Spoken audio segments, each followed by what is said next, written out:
La caféine, c'est le psychostimulant le plus utilisé sur la planète, notamment utilisé pour contrer la fatigue, pour améliorer les performances. Il y a énormément d'avantages à utiliser la caféine. Pourtant, en août dernier, j'ai complètement arrêté de boire du café ou de prendre de la caféine en général et j'ai eu ma meilleure saison à vie. J'ai enchaîné record personnel sur record personnel, j'ai senti une meilleure récupération aussi. Bref, j'ai eu pas mal d'effets positifs et je voulais un peu vous parler de mon expérience, mais aussi en profiter pour creuser le sujet, pour vous parler de certaines études scientifiques que j'ai pu trouver qui sont vraiment intéressantes. Bref, on va y aller à fond sur la caféine. Le but, c'est pas du tout de vous convaincre d'arrêter, même si pour moi ça a bien marché, mais plutôt de vous exposer des faits. Et pour ceux qui en prennent, à la fin de cette vidéo, je vais vous parler des recommandations les plus récentes en termes de caféine. Quand prendre sa caféine pour performer, dans quel dosage, les différences selon les courses, est-ce qu'il faut en prendre autant pour marathon que pour 5 km. Bref, j'ai plein de choses à vous dire. Bon, avant de rentrer dans le vif du sujet, on va pas faire un gros historique de la caféine, mais je voulais quand même que vous sachiez quand c'était un petit peu arrivé en Europe. Alors apparemment, la caféine, elle est arrivée au XVIe siècle via Venise, grâce notamment aux marchands ottomans, et les premiers coffee shops ils sont apparus en Italie et en Angleterre dans les années 1640. Donc ça fait déjà un moment. Fun fact que j'ai appris en écrivant cette vidéo, le pape Clément VIII,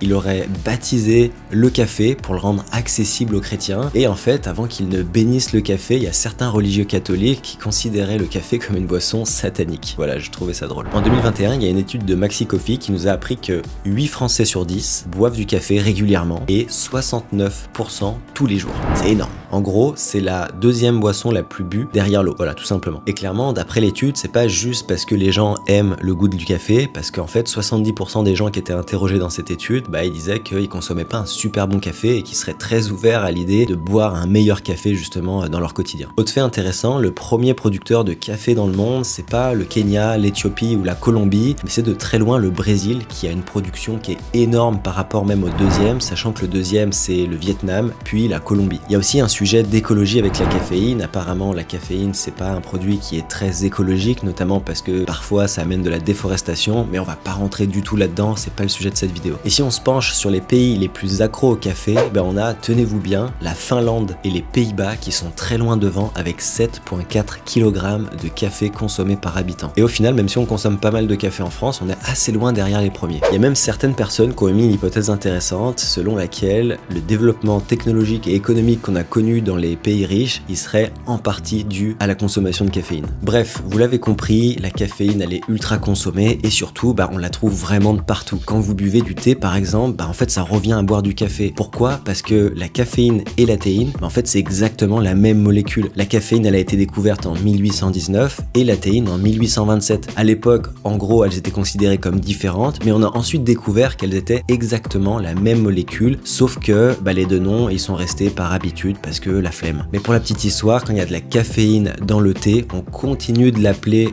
théine parce que les effets sont légèrement différents et ça s'explique par la présence de tanins ou de L-théanine et par le fait que le thé contient moins de caféine ou théine, on l'appelle comme on veut, que le café. Vous saviez peut-être aussi qu'il y a de la caféine dans le chocolat chaud, il y en a dans les gels, par exemple les gels Morten, il y a 100 mg de caféine, c'est un peu plus qu'un espresso. Il y en a aussi dans le coca, par exemple une canette de coca c'est environ 40 mg de caféine et dans un espresso standard c'est à peu près 60-80 mg. Au niveau de la caféine dans le sport, c'est intéressant parce que, alors c'est plus le cas aujourd'hui, mais jusqu'en 2004, la caféine, elle figurait sur la liste des substances interdites par l'Agence mondiale antidopage. Alors par contre, il fallait avoir une concentration urinaire qui était supérieure à 12 microgrammes par millilitre, c'est énorme. En gros, ça équivaut à boire entre 6 et 8 tasses de café. Et un autre truc intéressant que j'ai appris en écrivant cette vidéo, c'est que la caféine, elle est toujours sur la liste des substances interdites par la NCAA. La NCAA, c'est le circuit universitaire américain, et là c'est pareil, il faut vraiment avoir des taux qui sont énormes. On parle de 15 microgrammes par millilitre, en gros c'est plus de 8 tasses, et il n'y a jamais eu d'athlète qui a été banni pour ça, mais théoriquement c'est possible. D'ailleurs, en parlant de concentration de caféine chez les athlètes, il y a des chercheurs qui se sont amusés justement à faire toutes sortes de mesures, et ils se sont rendus compte que dans certains sports, il y avait des taux de caféine mesurés dans les urines qui étaient beaucoup plus élevés. Par exemple, dans le bodybuilding ou musculation, c'était le sport où il y avait les plus gros taux de caféine, alors que dans notre sport, course à pied, c'était assez faible finalement par rapport aux autres. Alors avant de roaster le café, vous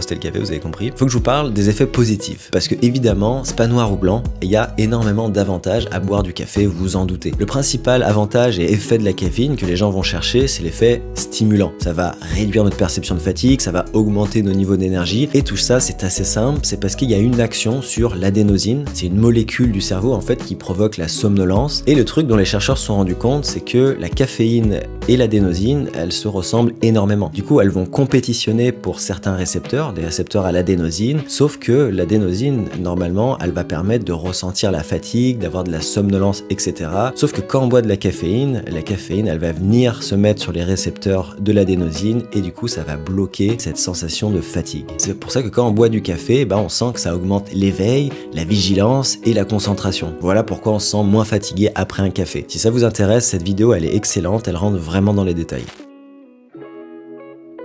Il y a aussi des effets de la caféine sur l'amélioration de l'humeur, des doses modérées, ça peut un peu stimuler la dopamine et ça peut favoriser une sensation de bien-être. La caféine, elle est aussi associée à la réduction des risques de certaines maladies, par exemple les maladies neurodégénératives comme Parkinson, Alzheimer, et il y a même certaines preuves qui prouvent que ça pourrait un peu réduire les risques de cancer, mais bon voilà, ça reste que c'est des petits effets. Maintenant, on va rentrer dans ce qui nous intéresse, c'est-à-dire les effets positifs qui sont en lien avec le sport et notamment la course à pied. L'effet qui va le plus nous intéresser, c'est clairement celui sur la performance. En fait, la caféine, on appelle ça un ergogène. Ça signifie qu'elle peut augmenter la performance. Amélioration notamment de la performance d'endurance. En fait, ce que les chercheurs ont trouvé, c'est que plus le sport il va impliquer une composante de fatigue et plus la caféine va avoir un intérêt. Puisqu'en fait, la caféine, elle retarde la fatigue ou du moins, elle baisse la perception de fatigue. Donc tout ce qui va être long, c'est-à-dire du semi-marathon, du marathon, de l'Ironman, là, vraiment, la caféine, elle va avoir un effet positif. Il semble que dans les sports à haute intensité et notamment les sports très très courts, la caféine, elle soit moins intéressante pour augmenter la performance.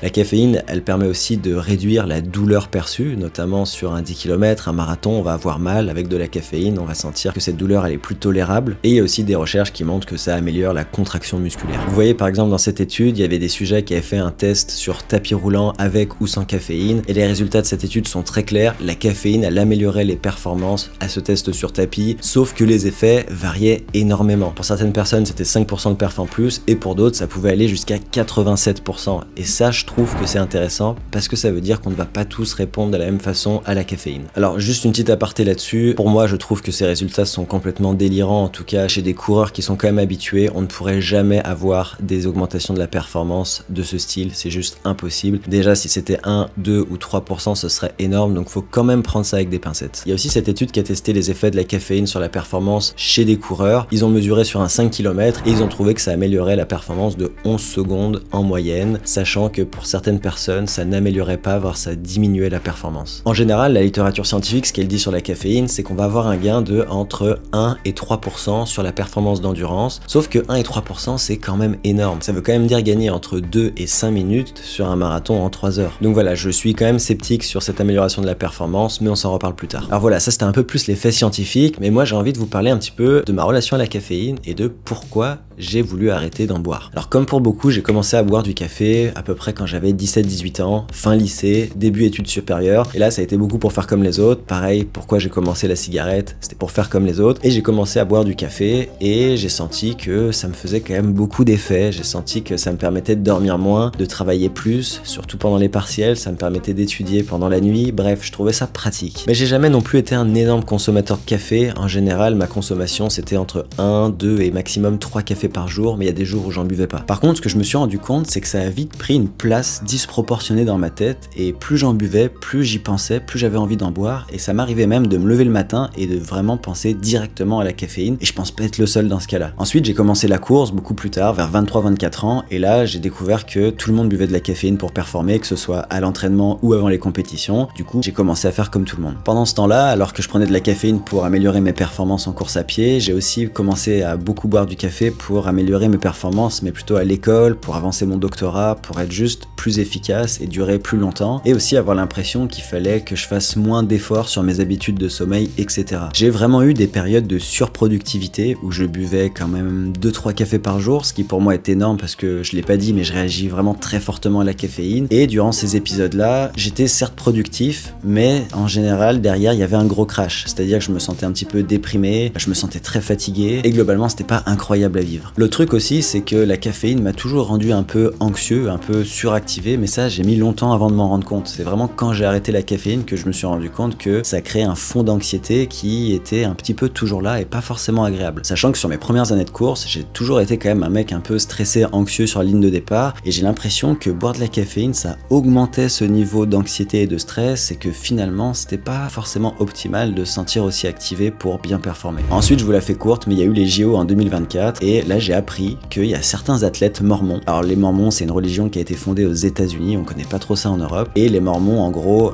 il y a une grosse partie qui ne boit pas de la caféine pour toutes sortes de raisons. Et j'ai entendu dire que certains athlètes mormons ne buvaient pas de caféine et performaient très bien, notamment sur des épreuves d'endurance. Je sais pas si c'est vrai, en tout cas c'est ce que j'ai entendu. Et du coup j'ai voulu essayer. Je me suis dit, attends, mais s'il y en a qui arrivent à ce niveau-là sans caféine, peut-être que moi, qui suspecte que la caféine c'est peut-être pas optimal, bah peut-être que je vais découvrir quelque chose. J'étais juste curieux, j'ai une intuition, j'ai suivi mon intuition. Du coup, le 9 août, je fais ma dernière séance où je bois du café. Alors cette séance un peu spéciale parce qu'on s'est fait tout voler sur la piste Langlaine, j'en ai parlé dans ma dernière vidéo, mais bref, c'est pas le sujet. Et là, je rentre de la séance et je me dis, vas-y, c'est le bon moment, on va essayer de faire une saison entière sans boire de caféine.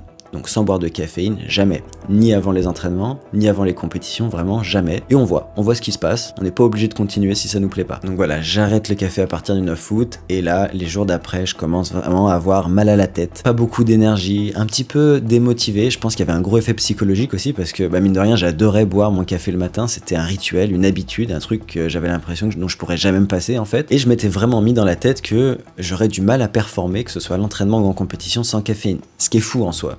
C'est dire à quel point le café m'avait matrixé. Puis j'ai fait mes premières séances de qualité et là je me suis rendu compte en fait que ça allait très bien. J'ai ensuite fait mes premières courses, j'ai fait un 10 km, j'ai fait un 15 km, j'ai éclaté mes records sur ces distances, puis j'ai fait le 20 km de Paris, puis Valence, bref vous connaissez l'histoire, j'ai fait une saison incroyable. Et globalement ce que je vous dirais c'est que j'ai eu plusieurs effets positifs à arrêter la caféine. J'ai senti que j'avais une meilleure stabilité au niveau de mon humeur, au niveau émotionnel, que mon système nerveux était plus constant. Avec la caféine, j'avais l'impression d'être un peu sur des montagnes russes, d'avoir des pics et des bas, donc c'était pas forcément agréable. Sans boire de caféine, j'avais l'impression d'être beaucoup plus constant en fait. J'ai eu l'impression aussi d'être plus lucide, que ce soit dans le quotidien ou à l'entraînement. J'ai l'impression que la caféine, des fois, ça me créait une motivation, une énergie qui était pas totalement naturelle et ça me faisait faire des fois des plus gros efforts ou des plus grosses dingueries à l'entraînement. Sans caféine, j'étais tout le temps pareil et du coup, j'avais l'impression d'être beaucoup plus constant à l'entraînement. L'autre point, c'est que j'ai senti que j'avais une bien meilleure perception de ma fatigue, c'est logique puisque la caféine, par définition, ça nous empêche de voir la vraie fatigue. Donc quand on l'enlève, là on voit vraiment l'état dans lequel on est et quand on veut faire de la course à pied à un bon niveau, je pense que la perception et la gestion de sa fatigue, c'est le levier numéro 1 pour voir si on peut en faire plus ou en faire moins. C'est vraiment la base quoi. Depuis que j'ai arrêté la caféine, c'est vrai que je sais mieux où j'en suis en termes de fatigue et je me voile plus la face. Si je suis fatigué, j'en fais moins et du coup ça va très vite et j'ai pas cette espèce de café qui filtre un petit peu tout ça. Donc voilà, je dirais globalement une meilleure écoute de mon corps. Et un des derniers avantages que j'ai vu qui est quand même notable, c'est une meilleure qualité de sommeil. Alors j'ai pas l'impression que je dors plus depuis que j'ai arrêté la caféine. Par contre, j'ai l'impression de beaucoup mieux dormir, d'arriver aussi à m'endormir beaucoup plus vite. Parfois j'avais un petit délai, aujourd'hui j'ai plus de délai et j'ai l'impression de dormir plus profondément et de faire beaucoup plus de rêves. Alors ça reste qu'une impression, il n'y a pas de mesure scientifique, donc faut prendre ça avec des pincettes. Aussi maintenant je peux faire beaucoup plus de siestes. Avant c'était pratiquement impossible de faire une sieste en journée quand je prenais un café autour de 11h ou midi. Aujourd'hui ça m'arrive quand même 1 ou 2 fois par semaine d'aller faire une sieste autour de 16h parce que je me sens fatigué. Et finalement j'ai oublié de vous en parler, mais le dernier gros effet c'est une grosse réduction de mon anxiété, de mon stress. Je suis quand même quelqu'un qui peut me sentir anxieux parce que j'ai beaucoup de trucs dans la tête tout le temps et depuis que je prends plus de café, c'est vrai que je me sens très peu anxieux, très peu stressé et j'ai l'impression d'avoir sauvé de l'énergie en fait de cette façon. Et d'ailleurs en parlant de sommeil, je suis allé voir s'il y avait des preuves scientifiques. Est-ce que les gens qui boivent du café, ils ont une moins bonne qualité de sommeil? Est-ce qu'ils dorment moins? Est-ce qu'ils font moins de rêves? Est-ce qu'ils ont moins de sommeil profond? Et figurez-vous que j'ai trouvé pas mal d'études, mais il y en a une qui a retenu mon attention plus que les autres parce que clairement elle a mis en évidence que consommer de la caféine 6 heures avant de dormir, ça pouvait réduire la durée totale du sommeil de 1 heure. 1 heure c'est énorme. Et d'ailleurs même si la personne elle ne ressent pas en fait l'effet stimulant à ce moment-là. Donc c'est pas parce qu'on a l'impression que la caféine ne va pas avoir d'effet sur notre sommeil ou que ça nous stimule pas plus que ça en aura pas vraiment en fait. D'ailleurs on apprend dans cette étude que même un petit café ça peut perturber les cycles de sommeil profond. Donc pour moi qui vise une récupération optimale et du coup un bon sommeil, je me suis dit que c'était préférable d'éviter la caféine au moins 8 heures avant l'heure du coucher, mais du coup moi j'ai décidé de l'arrêter complètement. Si cette étude vous intéresse, je vous ai mis le tableau, vous pouvez voir tous les effets que ça a eu sur le sommeil. En gros il y avait 4 groupes. placebo, caféine à l'heure du coucher, caféine 3 heures avant de se coucher et caféine 6 heures avant de se coucher. C'était les mêmes individus qui passaient les conditions et les effets étaient assez importants pour pas mal de choses, notamment pour la durée de sommeil en fait, selon le groupe. On voit clairement sur le graphique que le groupe placebo qui ne prenait pas de café, il dormait beaucoup plus que les 3 autres groupes. Et dans cette étude, la consommation de caféine, elle a vraiment joué sur la durée de sommeil totale, la durée d'éveil durant la nuit, l'efficacité du sommeil et le sommeil profond. Mais alors pourquoi la caféine, elle va impacter le sommeil? Je vous l'ai dit avant, il va y avoir une compétition entre les molécules de caféine et d'adénosine, ce qui fait que ça va engendrer plus de fatigue parce que l'adénosine ne peut pas jouer son rôle. Et en fait, le problème du café, c'est qu'elle a une demi-vie qui est assez longue. En gros, la demi-vie de la caféine, c'est au moins 3 à 4 heures. Ça veut dire que 3 à 4 heures après avoir bu votre café, vous avez toujours 50% du principe actif dans le corps. Le truc qu'il faut savoir, c'est que la concentration sanguine de caféine, elle va piquer environ 60 minutes après l'ingestion, puis elle est réduite de moitié, comme je vous le disais, 3 à 4 heures après, mais ça va durer quand même longtemps. D'ailleurs, je me suis amusé à faire un test. Il y a quelques années, je vous avais posé plusieurs questions sur un formulaire pour faire des données statistiques. Je vous avais posé, je pense, une cinquantaine de questions et vous aviez été plus de 1000 à répondre. Et en fait, j'ai jamais rien fait de ces données. Du coup, je me suis dit, si on retournait voir ces données, parce que je me souvenais vous avoir posé des questions à la fois sur la caféine et à la fois sur le sommeil. Regardez ce que j'ai trouvé, c'est vraiment intéressant. En gros, je demandais combien de produits caféinés vous consommiez par jour. C'était de 0 à 4. Et ça, ce sont les résultats pour toutes les personnes qui avaient répondu, sachant que c'était que des coureurs. Ensuite, je me suis amusé à regarder si cette variable, elle corrélait avec les mesures de sommeil qu'on avait prises. Donc, il y avait la durée du sommeil total, si vous étiez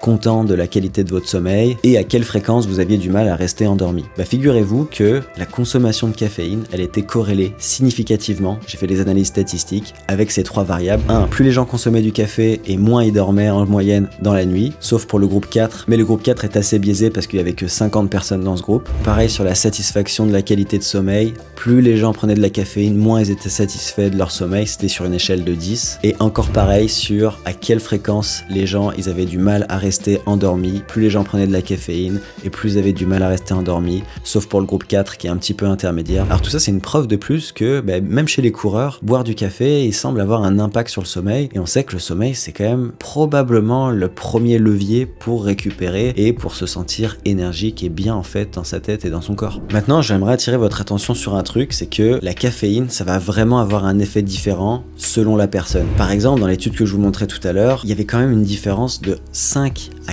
87% d'augmentation de la performance dans cette étude. Il y a une autre étude qui a montré que pour certaines personnes, là en l'occurrence c'était pour une personne, il y avait une réduction de la performance suite à la consommation de caféine. Et ça s'explique par la génétique. En fait, les chercheurs, ils ont trouvé qu'il y avait notamment 2 gènes qui étaient associés à des prédispositions à consommer beaucoup ou pas beaucoup de caféine, à métaboliser la caféine plutôt rapidement, plutôt lentement. En gros, il y a des gènes qui font qu'on va pas avoir les mêmes effets de la caféine. Ces gènes-là, ils s'appellent CYP1A2 et ADORA2A. Pas grave si vous les retenez pas. Et il y a énormément d'études là-dessus. Ce qui m'a le plus intéressé, c'est la différence entre les métaboliseurs rapides et les métaboliseurs lents. En gros, les rapides, ils éliminent plus vite la caféine, donc ils ont moins d'effets prolongés, alors que les lents, c'est l'inverse. Ils vont ressentir davantage les effets, ils vont avoir plus d'effets prolongés et ça va probablement influencer du coup leur consommation. Ces gènes-là, ils vont aussi influencer l'effet ergogénique, c'est-à-dire est-ce que le café il va améliorer les performances ou pas. Apparemment, selon les études, les gens qui métabolisent le café plutôt rapidement, ils vont tirer plus de bénéfices en termes de perf physique parce que ça va jouer sur le système nerveux, réduire la perception de la fatigue, alors que les métaboliseurs lents, ils vont avoir moins d'effets sur la performance parce qu'ils vont avoir plus de nervosité, plus de tachycardie, etc. Disons qu'il va y avoir un petit peu des effets secondaires qui vont venir atténuer les effets positifs de la caféine, comme à mon avis c'est mon cas et comme c'est le cas chez plein de personnes. Il y a un autre effet négatif de la caféine qui est un peu inquiétant, surtout pour les coureurs, c'est qu'il y a des études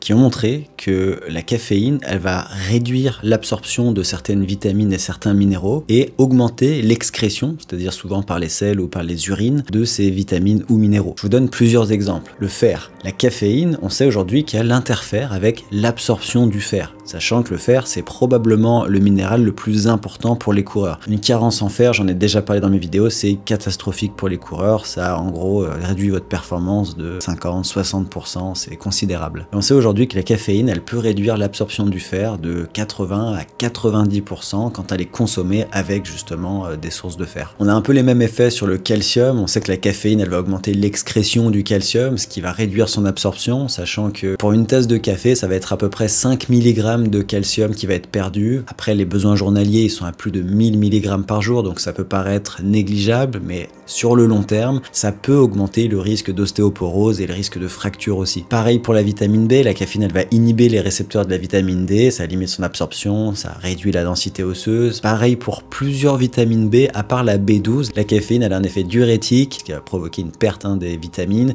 et finalement sur d'autres vitamines et minéraux, la caféine elle va réduire l'absorption du manganèse, du zinc et du cuivre, et elle va augmenter l'excrétion du magnésium, du potassium, du sodium et du phosphate. Donc voilà, ça c'est un truc à garder en tête. Si vous consommez de la caféine, consommez-la plutôt loin des repas, et surtout loin des repas riches en fer, ou alors si vous prenez une supplémentation en fer, ne prenez pas du café ou du thé en même temps, parce que ça va énormément réduire l'absorption, voire carrément l'annuler. Durant mes recherches, j'ai aussi appris qu'il y aurait des moments qui sont un petit peu plus intéressants pour boire de la caféine. Apparemment, ce serait peut-être une bonne idée de ne pas boire de la caféine trop tôt dans la journée. La raison est assez simple, c'est que durant la journée, quand on se lève, en fait, la cortisol, qui est un peu l'hormone du stress, qui va vraiment jouer un rôle clé dans la régulation de l'énergie, et bien cette hormone, la cortisone, elle va avoir une augmentation tranquillement, comme ça, pendant le début de la matinée. Et apparemment, la caféine stimule également une production de cortisol, et du coup, consommer du café au réveil, ça peut augmenter inutilement ce pic naturel. Ça pourrait entraîner une tolérance accrue à la caféine, et une interférence aussi avec les capacités naturelles du corps à se réveiller normalement et à produire de l'énergie. J'ai pas trouvé d'études scientifiques qui prouvent ça, mais apparemment ce serait plus idéal d'attendre 1 à 2 heures avant de consommer son premier café de la journée. Ça permettrait justement au pic de cortisol de redescendre naturellement. Une autre question que les gens se posent souvent, c'est est-ce qu'il faut arrêter la caféine avant l'objectif principal pour bénéficier d'un espèce de potentiel effet rebond? On s'abstient, on en reprend et du coup on a plus d'effets. Alors la science, elle dit qu'il n'y a pas de réponse claire là-dessus. En fait, il faut essayer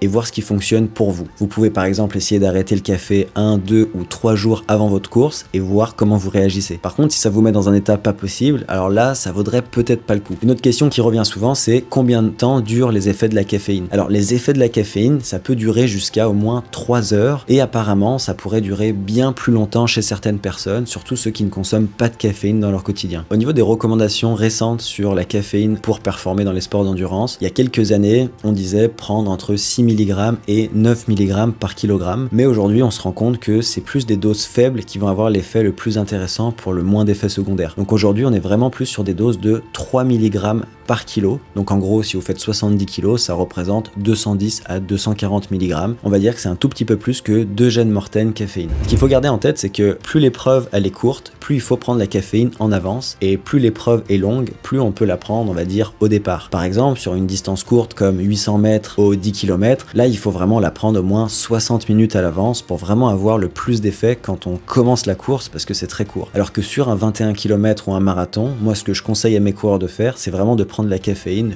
juste avant la course ou même au départ, par exemple avec un gel mortaine caféine. Si le sujet vous intéresse, il y a vraiment un livre qui est la référence, qui est exceptionnel, que j'ai beaucoup utilisé pour écrire cette vidéo. Ça s'appelle Caffeine for Sport Performance. Il commence un peu à dater, il date de 2013, donc il faudrait évidemment avoir les dernières trouvailles scientifiques, mais je pense pas que ça ait énormément changé. Et ce qu'on retient de ce livre, c'est que oui, le café est extrêmement intéressant pour performer, mais attention, ça dépend vraiment. Tout le monde ne va pas avoir les mêmes effets. Il y a même certaines personnes, dont je pense faire partie, qui ne vont pas avoir d'effets positifs, voire qui vont avoir des effets négatifs à consommer du café. Donc finalement, je pense que je vais continuer à ne plus boire de café parce que j'ai remarqué que j'avais une meilleure perception de ma fatigue. Je suis beaucoup plus lucide, je sais exactement où j'en suis, et je pense que ça a aidé aussi que cette saison soit vraiment exceptionnelle parce que je me suis jamais surentraîné et j'étais lucide. Et je pense que la lucidité dans notre sport, c'est la qualité la plus importante, du moins psychologique, à avoir pour durer dans le temps. Moi, ce que je vous dirais, si vous avez envie d'essayer, c'est voyez comment vous vous sentez, essayez surtout de vous faire votre propre opinion. C'est pas parce que la science a dit que ça fonctionnait en moyenne que ça fonctionne pour tout le monde, parce que les moyennes, elles sont aussi influencées par les extrêmes. Et il y aura toujours des gens d'un côté et de l'autre. C'est exactement comme les chaussures carbone, il y en a qui en bénéficient énormément et d'autres pas du tout. Donc comme très souvent dans notre sport,